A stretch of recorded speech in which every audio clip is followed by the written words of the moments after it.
সুখবর, সরকারি চাকরিজীবীদের ভাতা বাড়িয়ে প্রজ্ঞাপন জারি, থাকছে যেসব সুবিধা, এ বিষয় নিয়ে আজকে কথা বলবো। এখানে বলা হয়েছে সরকারি চাকরিজীবীদের বিশেষ সুবিধা মানে যেটাকে মহার্ঘ ভাতা বলা হয় সেটা বাড়িয়ে নতুন প্রজ্ঞাপন জারি করা হয়েছে।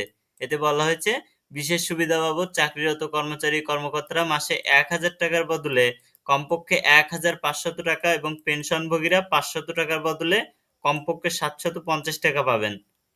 অর্থ মন্ত্রণালয়ের অর্থ বিভাগ 3 জুন এ সংক্রান্ত প্রজ্ঞাপন জারি করে।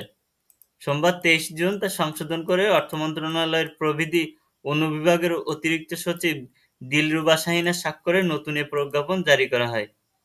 প্রজ্ঞাপনে বলা হয়, সরকারি চাকরি আইনে তো পড়ে নেবেন আপনারা, তবে এখানে এই বিশেষ সুবিধা যেটার কথা বলা হয়েছে চাকরিরতদের ক্ষেত্রে ন্যূনতম 1500 টাকা এবং পেনশনভোগীদের ক্ষেত্রে ন্যূনতম 750 টাকা হারে দেওয়া হবে। এবং এটা উপদেষ্টা পরিষদে এটা হচ্ছে আইন ও বিচার সূত্রে জানা গেছে বাংলাদেশ জুডিশিয়াল সার্ভিস।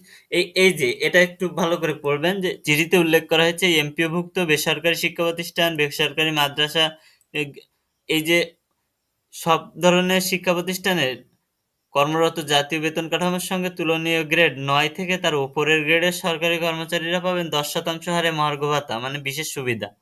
আর গ্রেড 10 থেকে তার নিচের গ্রেডের শিক্ষক কর্মচারী পাবেন 15% হারে, তবে কেউই 1,500 টাকার নিচে পাবেন না।